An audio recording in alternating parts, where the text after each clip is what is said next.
First of all, welcome to Nashville, and I want you to get that microphone close. Okay. So they can hear you. Let me make sure. Okay, if we can, let's turn that one down. Okay. And, okay, we're ready to roll. Now, I told you all earlier, he is absolutely dominated over a long period of time sports talk radio in the state of Alabama like nobody has ever done in the Southeast. And honestly, while I had known the name for years, I believe the first time I ever talked to Paul Finebaum was when I was getting sued. So, I certainly... Which time, George? Yeah. Thank you very much. Get close so they can get the laugh out of this. How did the whole talk show thing start for you?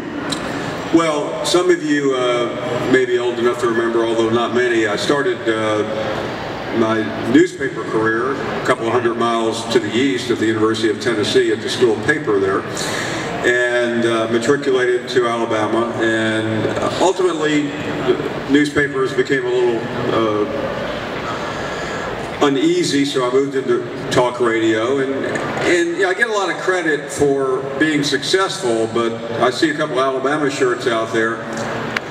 It really isn't that difficult to do a sports talk show in the state of Alabama when you have the two most passionate fan bases in America. And it's one thing to have passionate fan bases. Tennessee's passionate, Vanderbilt fans care, but as some of you know, these two fan bases, hate would not really be the correct word. I mean, hate's what you talk about when you mention the PLO and the Israelis. This is way beyond that.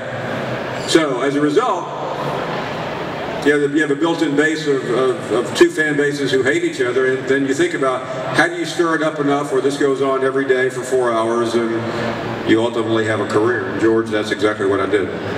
When you first started, did you know this was the way to do it?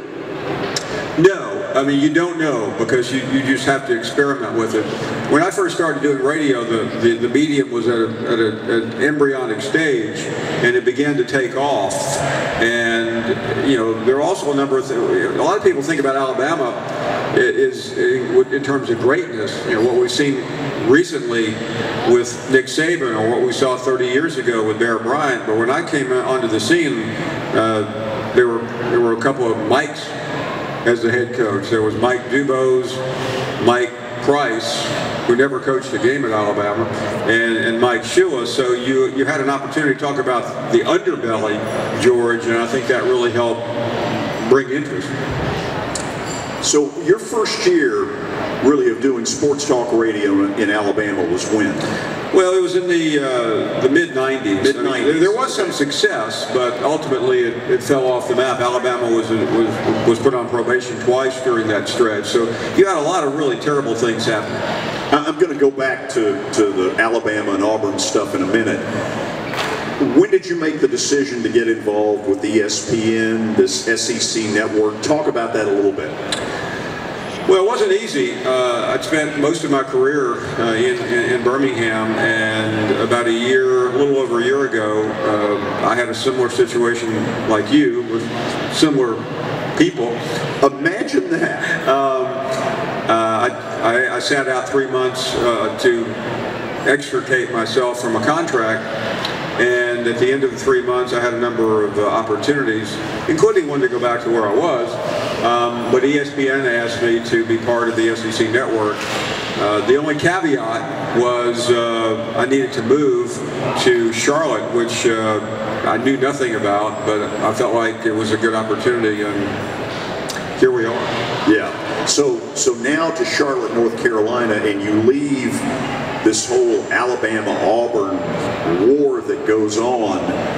I've always wondered, because in our city it's more of a melting pot of a lot of different things, and in sports talk radio you've got to do a little bit of all of it. In what you've done over the years, it's been more Alabama-Auburn. Do you think that's more fun, or what we get to do is more fun? Well, it's interesting. Being the first year I made a conscious decision that we had to get away from Alabama and Auburn every day. So what happened? Alabama was #1 in the country until they lost to Auburn. And then Auburn ended up going to the national championship game, so it was fairly difficult. I mean, part of me would like to do what you guys do here. I think, you know, whether it's the Predators, whether it's the Titans, I mean, to me there's a bigger and broader pool, but that's not what I do, and that's not what we'll be doing in the future. Basically what we're doing is, instead of talking about 2 schools every day, we'll be talking about 14. And I think there's a lot of merit. I mean, I'm not going to bore you with all the platitudes of the SEC network. All you have to do is put on ESPN and you'll see that every day in commercials, but it is going to be unique. And what we'll do is try to mirror some of that, not all of it, but mirror it every day on the radio and obviously on the weekends with this show. Okay, I got to ask this one question because you know, I've had some strange experiences in 25 years, callers that you know, come out of nowhere with something, people you interview who are drunk and you figure it out and you got to get them off the air quick. You had one several years ago, and most of you in the room have seen or heard the clip of where I'm going with this, where the gentleman calls in and tells you that he has poisoned the trees at Auburn. What did you think as you took that call? First of all, I wouldn't call this guy a gentleman, George. It was January 27th, 2011. Auburn had just won the national championship in a very controversial season where allegations had been raised that Cam Newton, Cam Newton's father, had been given $180,000. Anyone believe that, by the way? So we go to the board and it says Al from Dadeville, which is a city in Alabama. And the guy begins arguing with me about something that happened 30 years ago. He said that Auburn fans rolled Toomer's Corner when the news broke that Bear Bryant had died. And I was just starting out my career, and I had heard that urban legend before and did something that we rarely do anymore in the media. We actually investigated it.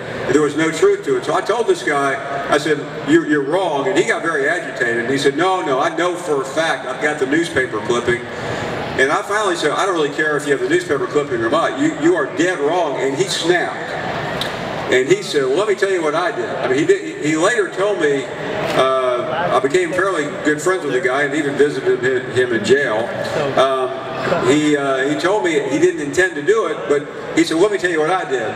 The 2 days after the Iron Bowl, when Auburn came from behind to beat Alabama, I poisoned the 2 Toomer's trees with Spike 8040. And I laughed. I mean, I said, first of all, who would call a radio show and admit that if they were serious, and why would anyone do it in the first place? And I said, is that against the law? And he said, and I quote, do you think I care? Roll damn Tide. Now, 3 weeks passed, and I didn't give it much thought, although about a week or two afterwards, we had a call from the Auburn Police Department. Finally, 3 weeks later, a friend of mine calls me from Washington. He's on the Senate Intelligence Committee, and he said they were investigating a terrorist threat that someone had put poison in the water system in Auburn, Alabama, and they needed our cooperation. And then 2 days later, the story came out, as some of you by now have heard. I never actually heard the entire clip until the next night. I'm watching the NBC News with Brian Williams, and they do the story. It's a big story. A guy has been arrested for poisoning 2 oak trees in Auburn, Alabama, and they played my call, and I sat there with my hand over my eyes. I was mortified how poorly I handled it. But when I die, please no cheering, that will be the second line of my obituary. Yeah, wow. What a story. So, I'm not sure I know where I'm going with this, but I'm going to try it anyway. At Alabama, there have been these two legends. One that's there now, and obviously the late Bear Bryant. And I told the story on the air a couple of weeks ago. Nick Saban was on our show. Alabama did a caravan event. And I brought up that as a 19-year-old, that I got the chance to interview Bear Bryant. And the truth of it is, I've never been intimidated about interviewing anybody in my life except for Bear Bryant as a 19-year-old. And the guy that gave me the assignment to do it is sitting in the audience. Paul, will you at least raise your hand? Paul Lyle got me started in radio, and he created the Bear Bryant interview that I did. My hand was shaking. I was embarrassed. It was like I had a disease and had to grab it and just stop. And Bear Bryant, bless his heart, he realized what a dork this guy is and was at least accommodating about it. First of all, did you ever cover Bear Bryant? Yes, the first year of my career, first 2 years I covered him, and it was intimidating. I mean, listen, when you're in our profession, you end up interviewing pretty much everyone, whether it's Nick Saban or Tim Tebow or Bear Bryant, if you're old enough to have been a sports broadcaster or writer back then. And the problem with Bryant, it wasn't just the fact that he was so famous that you couldn't understand a word he said. He mumbled.